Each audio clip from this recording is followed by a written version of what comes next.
মাতোয়ারা হয়ে বসে আছে, পাগলের মতন ছোটাছুটি করছে, পাগলের মতন ছোটাছুটি করছে, পা ভাঙছে, মাথা ভাঙছে, পা ভাঙছে, মাথা ভাঙছে, সবকিছু হয়ে যাচ্ছে। তারপরে পশ্চিমবাংলার জন্য লড়াই করছেন একটা আমাদের একটা ছোট্ট রাজ্যের জন্য। আর আমাদের বিজেপি সরকার একটা এত বড় দেশের একজন এত বড় মাথা, তারা আমাদের পশ্চিমবাংলার জন্য কি ভাবছেন আমাকে একটু বলবেন প্লিজ। এতদিন ধরে যা হয়ে এসছে সেটা ঠিক ছিল তা তো নয়। লজ্জা করে না? আমি যখন এলাম তখন তো দেখলাম অনেক কারখানা হয়েছে, চিমনি থেকে শুধু ধোঁয়াই ধোঁয়া, অন্ধকার রাস্তাঘাট শুধু ধোঁয়া বেরোচ্ছে, এত কারখানা হয়েছে, তাহলে কি করে বলছেন যে কারখানা হয়নি? বাংলাকে নাম্বার 1 করবে বিজেপি সরকার। তোর তো গলায় দড়ি দিয়ে মরা উচিত। যারা দেননি ভোট তাদের কাজ সবার আগে করবো। পাগল নাকি? আমরা বাকরুদ্ধ। আমি বাকিদেরটা জানি না সুচরিতা, বাট আমি সত্যি আমি জানতাম না এর মধ্যে এত নোংরামি লুকিয়েছিল দলটার মধ্যে। আমি তাহলে কিছুতেই আসতাম না রাজনীতিতে। আমি খুব ভালো ছিলাম গো। কি মিথ্যাবাদী লোক ভাই, এত মিথ্যে কথা বলে লজ্জা করে না? সত্যি আমি জানতাম না এর মধ্যে এত নোংরামি লুকিয়েছিল দলটার মধ্যে। আমি তাহলে কিছুতেই আসতাম না রাজনীতিতে। টিকিট পাওয়ার সময় তো দিদি দিদি বলে অনেক নাচানাচি করেছিলেন। আজকে দল হেরেছে তাই বলছেন যে এত নোংরামি ছিল আগে জানতেন না। বাবা, আপনি তো দেখছি কচি খুকি। রাজনীতিতে এসেছিলেন গঙ্গা স্নান করতে, জানতেন না যে পাকে নামলে গায়ে কাদা লাগে। না জানা অবস্থায় কুইন্টাল কুইন্টাল জল বেরিয়ে আসছে এবং সেখানে মানুষের এরকম দুর্ভাগ্যজনক অবস্থা যে বাড়ি ঘর কিচ্ছু নেই, রাস্তায় মানুষ দাঁড়িয়ে পড়েছে।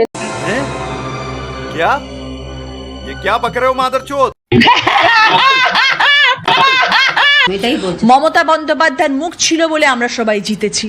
মমতা বন্দ্যোপাধ্যায় ডেফিনেটলি মুখ, তৃণমূলের ডেফিনেটলি জোড়া ফুলের চিহ্ন। রচনা বন্দ্যোপাধ্যায় না থাকলে হুগলি জেলা আসতো। বলছে তো এমন ভাবে যেন হুগলি জেলার কোনো অস্তিত্বই ছিল না উনি আসার আগে। এক কলম্বাস আমেরিকা আবিষ্কার করেছিলেন, আর এই রচনাদি 2024-এ এসে হুগলি জেলা আবিষ্কার করলেন।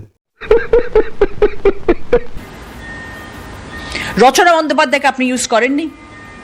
তাহলে গড়িয়াহাট থেকে বা ফুটপাথ থেকে একটা মেয়েকে তুলে নিয়ে গিয়ে কেন হুগলিতে দাঁড় করালেন না? রচনা বন্দ্যোপাধ্যায়কে কেন গিয়ে দাঁড় করালেন? স্ক্রিপ্ট ছাড়া কথা বলতে গিয়ে সাধারণ জ্ঞান আর শালীনতার গণ্ডি কখনো কখনো মানুষ পার করে যায়। রচনা দিয়ে কথাটা বলে সেটা প্রমাণ করে দিলেন। নিঃসন্দেহে তুই ঠিক কথা বলেছিস। যে অহংকারের বশে অন্ধ হয়ে উনি ফুটপাথের মানুষকে এভাবে ছোট করে নিজেকে দিদি নাম্বার 1 ভাবছেন না, উনি হয়তো ভুলেই গেছেন যে এই ফুটপাথের থেকে উঠে আসা মানুষ একদিন ইতিহাস তৈরি করে। এবার আসি ইউজ করার কথায়। তাহলে একটা কথা বলতেই হয় যে টিএমসি যদি আপনার সেলিব্রিটি স্ট্যাটাসটাকে ইউজ করে আপনাকে ভোটে দাঁড় করিয়েছিল, তাহলে আপনিও নিজের ডুবে যাওয়া কেরিয়ারটাকে রিভাইভ করতে এবং ফিনান্সিয়ালি স্টেবল হওয়ার জন্য টিএমসির দলে নিজের নামটা লিখিয়েছিলেন। সঠিক বলেছেন। একদিকে 10,000 কোটি লোক আর একদিকে আমাদের বিজেপি সরকার। কি বলে? তো মহা মুশকিল ভাই। ভাবলাম দুটো লাইন বলতে হবে, বলে দেব, কিন্তু রচনা দিয়ে এত ভালো স্পিচ দিল, বাপ রে বাপ। আমি 12 বছর সাংসদ হয়ে এত ভালো দিতে পারলাম না স্পিচ যত 1.5 বছরে রচনা দিয়ে গেল। কি ডায়লগ দিলে! মহামূত্র বারবার বলছে যে যদি এই দল খারাপ ফল না করতো তাহলে নাকি 20 জন সাংসদ যারা রয়েছেন তারা কেউই যেতেন না, এবং এই যে নানান রকম দুর্নীতি, এই দুর্নীতিগুলো জেনেও নাকি তারা চুপচাপ। ওকে, তুমি যদি এই প্রশ্ন করছো তাহলে দল যদি জিততো তাহলে এই দুর্নীতিগুলো হয়তো সামনেই আসতো না, সব ধামাচাপা পড়ে যেত, যেরকমভাবে এতগুলো বছর ধামাচাপা দিয়ে রাখা হয়েছিল 15 বছর ধরে। নন ফ্যাক্ট। টিএমসি জিতলে সব দুর্নীতি ধামাচাপা পড়ে যেত? বাহ, একেই বলে সত্যতার চরম রূপ। মানে আমরা তো চোর বটেই, কিন্তু স্কিল্ড চোর। চুরিটা এতদিন এমন নিখুঁতভাবে করতাম যে কেউ টেরই পেত না। এবার শুধু টাইমিংটা গন্ডগোল হয়ে গেছে। তাহলে তো এবার মানতেই হচ্ছে দল হেরেছে বলে আপনি পাল্টিটা খেলেন, না হলে তো সব ধামাচাপা পড়ে যেত, তাই না? রচনা জায়গা আপনার দরকার ছিল, সেলিব্রিটি স্ট্যাটাসটা আপনার প্রয়োজন ছিল, তাই জন্য আপনি নিয়ে গেছেন। এবং রচনা বন্দ্যোপাধ্যায় বলে সেই সিটটা উনি পেয়েছেন। শুধু তৃণমূলের লোগো নিয়ে একটা রামশ্যাম চৌধুরীকে দাঁড় করিয়ে দিলে আপনি সিটটা পেতেন না। আপনি বললেন রাম শ্যাম যদু দাঁড়ালে নাকি দল জিততো না, অথচ বাস্তব হলো ছাপ্পা দিয়ে অনেক নাম না জানা তৃণমূলের ক্যান্ডিডেট এতদিন ভোটে দাঁড়িয়ে জিতে এসেছে। এসআই একটা না হলে আর এতগুলো ভুয়ো ভোটার বাদ না গেলে এবারও হয়তো টিএমসি ছাপ্পা ভোট দিয়ে জিতে যেত। একটা কথা মাথায় রাখবেন, আপনি রচনা বন্দ্যোপাধ্যায় বলেই কিন্তু জেতেননি, মমতা ব্যানার্জির আঁচলের তলায় টিকিট পেয়েছিলেন বলে সাংসদ হতে পেরেছিলেন। তাই একটু বুঝে সুঝে কথা বলবেন, আপনার না এত অহংকার মানায় না। নিঃসন্দেহে তুই ঠিক কথা বলেছিস। राघव चड्ढा का आपने देखा अभी हाल में? शायोनी घोष है ना, वो चड्डा नहीं है, इसीलिए वो चड्डा चड्डी नहीं होगा कभी। आप लोगों को पता चलेगा आप जब वक्त आएगा। देखिए आपको मैं आपको जवाब नहीं दूंगी, मैं जवाब सिर्फ अपने क्षेत्र के लोगों को। अभी मैं गाली नहीं दे सकता। नहीं, गाली नहीं देना। फैमिली देखती है, वरना मैं ऐसे गाली दूं, ऐसे गाली दूं ना, जिंदगी भर याद रखें ये बड़े हुए। দিদি স্নেহে শায়নি বোন, হঠাৎ কেন পাল্টালেন টোন?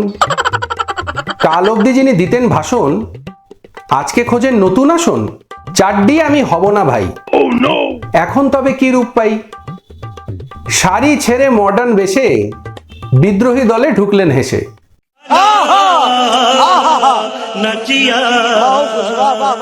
मैं बोल रही हूँ कि मैं अपने पार्टी, अपनी लीडर ममता बनर्जी को 2029 में देश की महिला प्रधानमंत्री के रूप में देखना चाहती हूँ।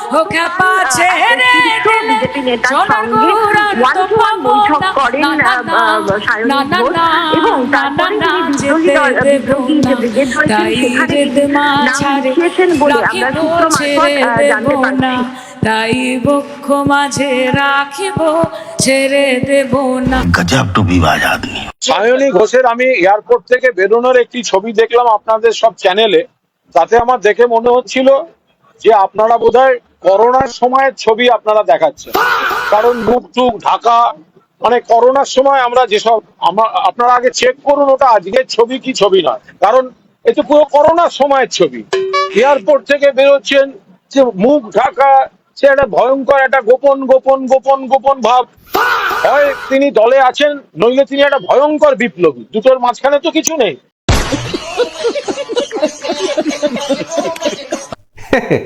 সত্যি এই পাল্টিবাজদের উদ্দেশ্য করেই বুঝি নচিকেতা এই গানটি লিখেছিল। আজকে যিনি দক্ষিণেতে কালকে তিনি বামের, আজকে যিনি তেরঙ্গাতে কাল ভক্ত রামের। আমি যতটা পেরেছি করেছি, আরো করব সুযোগ দিলে। অভিষেক একটু বেশি পেছন থেকে করে তো,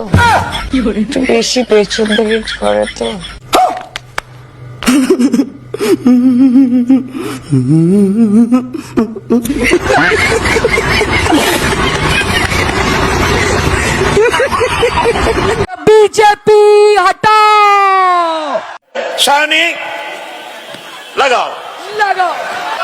ঠিক বলেছেন।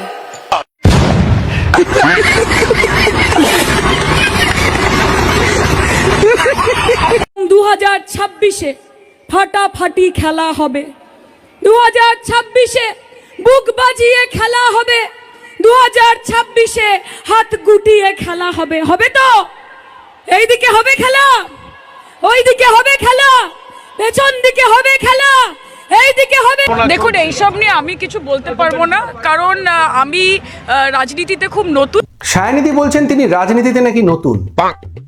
তা বলছি শায়নিদি, যে 4-5 বছর ধরে আপনি টিএমসি যুব সভানেত্রী পদ সামলালেন, যাদবপুরের মতো হেভিওয়েট কেন্দ্রে সাংসদ হলেন, 10 ঘন্টা ইডির রেড সামলালেন, এগুলো কি সব আপনার রাজনৈতিক ইন্টার্নশিপ ছিল নাকি? ভিডিওটি আজকের মতো এখানেই শেষ করছি, আবার দেখা হবে পরবর্তী ভিডিও নিয়ে। জয় হিন্দ, জয় ভারত। সকালটা হয়ে গেছে বিভীষিকা, দুপুরটা হয়ে গেছে তমসাচ্ছন্ন, সন্ধ্যেটা হয়ে গেছে নিশীথ রাতের অন্ধকার, আর রাত্রিটা হয়ে গেছে সন্ধ্যেবেলাতে নামছে মধ্যরাতে মধ্য লবণের অত্যাচারের বিভীষিকা।